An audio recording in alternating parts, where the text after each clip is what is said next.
How's it going, guys? This is ZDEyE here. I wanted to discuss regarding Starfield. So in a few more days, and basically a lot of people are going to be able to finally get their hands on and experience Starfield. Now, of course, there's an earlier version of release coming on the September the 1st, and the official release is going to be the 6th of September. Now, there's out a few games coming out pretty much at a similar time, especially big one, Baldur's Gate 3, that will finally be coming out on the PlayStation on the September the 6th. Now, this is not to say like there's going to be a bit of a competition between the two, because these two are mainly, different games. And as well as Baldur's Gate 3 is not coming on Xbox, if ever, it seems like, because so much controversy going on. The developers are having a very tough time of porting and developing this game, Baldur's Gate 3, on Xbox. And also Starfield, obviously, since it's Bethesda's title and it's been acquired by Microsoft, so this means it's going to be pretty much exclusive going towards Xbox and Xbox platforms such as Game Pass. And yeah, this means that Starfield is also going to be playable, thankfully, on PC. Now, I do not, in my personal opinion, if I would want to pick up Starfield, I think I would. I definitely liked a lot of Bethesda titles, such as Fallout, of course, and not so much Elder Scrolls, to be honest with you, but yet again, my one and only proper Elder Scrolls game I've actually played was Skyrim, and yet it didn't grip me like a lot of people did, and even though I got the Platinum Trophy for it, I just couldn't really continue playing it, if that makes sense. It's not like one of those games that I would revisit it yearly or something like that. It's kind of a little bit of a celebration of the anniversaries or stuff like that for Elder Scrolls Skyrim or something. I do not know. So I'm hopeful that maybe Starfield will be like a catch for a lot of people, and hopefully for myself included, that I would revisit it again and again. I actually purchased a more or less of a gaming laptop. It's because I need portability, and so that's why I went with a laptop. And I want to play Starfield on a computer, basically on PC and on my laptop. So I want to experience it, how it's like, what's it's like, how good is it, how bad is it worth it, is it not? And since it's more, it makes sense to experience Starfield on PC since it is unlocked frame rate, 60 FPS. On Xbox, even Xbox Series X cannot run this game on 60 FPS, since Bethesda, they made the decision to make sure that it's locked on 30 FPS for whatever the reason. Basically, it's just saying that these consoles are not strong enough. That's why they cannot run 60 FPS. And yeah, because they wanted to have more stability instead of, higher frame rate, if that makes any sense. But of course, with that, it will result in, less stability.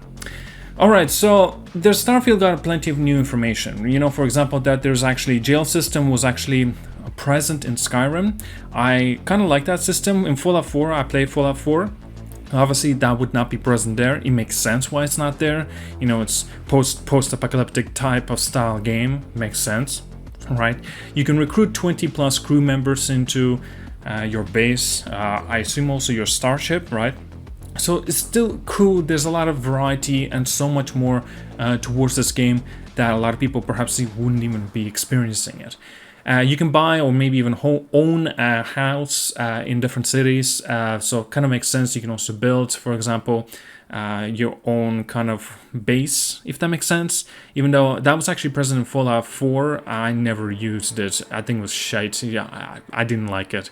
And you can also hide illegally the contraband on your ship with the unique ship modules. It's a very unique idea. I like that. I kind of wonder, would this mean that AI or the NPCs are actually going to be inspecting your ships anytime when you, having some illegal resources and stuff like that? It would be interesting. Now, another detail that there's going to be various options of pacifist players, like dialogues, non-lethal weapons, and etc. But it still kind of makes you wonder, if you play or choose to play this game completely stealthy, will this mean that you're going to be far less powerful otherwise if you be playing, like a full-on action mode? Because obviously you get XP for killing enemies, right? But then in stealth, when you decide to not kill anybody, then you're not going to get much of XP, if at all, right? You see, there's plenty more interesting things that Starfield is getting with its new details. It's genuinely is interesting, but yet it kind of makes it interesting as well. A lot of people that I'm noticing, at least, that Starfield is getting quite a negative press as well. And I mean, it kind of makes sense why. there's a lot of doubts going on here, especially in terms of, well, so-called Bethesda, because their games have not been very, well, not exactly good reputation. Fallout 76 is the judge of that. Redfall as an example, Youngblood 2, right? Even though they're not being developed by Bethesda themselves, those two, but Fallout 76 is a main indication of like, okay, maybe they don't actually have it, something special here, or maybe there's some kind of other issues that will be present in here. For example, Bethesda are notorious of having glitches and bugs, plenty of them, mind you, on the release, and of course they need some time to actually get rid of all that. And this means that should we be putting our expectations low due to that Bethesda is incapable of having cleaned out bugs on day one? I don't think they warrant this. I don't think they deserve that kind of a pass, if you know what I'm talking about. And still, Starfield is a game that looks like it's going to be very ambitious, but also that ambition can crumble down quite easily. And as such, why I'm worried about it, right? Even though Bethesda has taken a long time to create this game, very long time, mind you. It seems like a decade they're going to be continuing making Elder Scrolls 6. It's like, seriously? Like, really? But yeah, I'm still curious to see what they got in store as well with Starfield, not just that in main game of itself, like the vanilla game, but also in terms of DLCs, expansions and whatnot, what extra content they can introduce, especially one of the bigger ones, that there's no rover, there's no vehicle that you can actually drive in any of the worlds. That's just a very questionable decision. I was like, wait, what is going on here? I do believe that Bethesda is actually gonna have rovers in a separate DLC or an expansion, so that's when you will be able to utilize them and drive around the planets. Because having a jetpack and just a booster pack and just going around the world, that's fucking boring. Because remember, the worlds, there are thousands of worlds and they're AI generated, a lot of them, most of them. And yet, what do you expect to see within those worlds? Nothing. Sometimes there will be some resources, yes, I don't doubt that, but also maybe there will be some NPCs.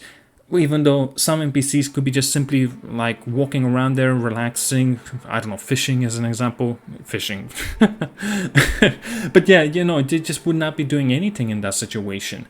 And, it could get very boring. And that's the thing, exploration part about it, that it could be very, very boring. I don't know what to think of this, like if it's going to be a successful game or not. There's a lot of writing on this, especially that if Bethesda screws up on Starfield, oh my god, what was the point of making such a ginormous acquisition for Microsoft of acquiring Bethesda, right? And it's a scary thought if you really think about this. And I don't want them to fail, right? Because I want Starfield to succeed, because PlayStation needs competition. They need a competition, so PlayStation will be a lot more pro-consumer, because they've been, well, how things have been going for PlayStation anyway, they're being a little bit scummy, if that makes sense, right? Especially Rockstar. Rockstar knows they have no competition. Bethesda only coming out with the game that's like once a decade? Well, it seems like Rockstar is doing the same thing as well now, right? Their next game is going to be Grand Theft Auto 6, but when was the last time we've seen Grand Theft Auto 5? It was already a decade ago almost. See, they're not worried about this. That's the reason why these, companies are becoming more scummy about it. I don't know what to think about Bethesda's titles any longer. I'm worried. I'm genuinely am. The credibility is way down low. But, of course, I'm not going to deny that. A lot of things, a lot of details, information, breakdown, and that Starfield has inside, it genuinely makes me excited, and that's why I want to pick this game up as soon as possible when it will be available. I'm not gonna bother with the early release thing, because the beta testers can actually test this game out for themselves. I'm not down for that. I rather play this game on 6th of September, so it will be a little bit more polished at least. Well, even though a week would that really be enough to polish the game? Obviously it's not. So not even a week, mind you, 5 days, right? Jesus. And so I don't expect it to be, any different compared to like the September the 1st or the September the 6th. But still, I'm genuinely interested to see how Starfield will perform. I am doubting it, that it will be good. Doubting it, but I'm skeptical, you know what I mean? Like, I'm optimistic, but yet I'm skeptical. Alright guys, that's all I wanted to have a little bit of a discussion regarding Starfield. Just wanted to mention as well, today's the last day of the scheduled videos that I've planned. I will be back. Well, as I'm recording this video, in my mind I'm actually thinking that I'm gonna be uploading this video on the 25th maybe, and that's actually when I'll be back from my holiday. All right, so we will be back with a more updated schedule, well, not scheduled, but updated live videos. Live? Yeah, anyway, updated videos.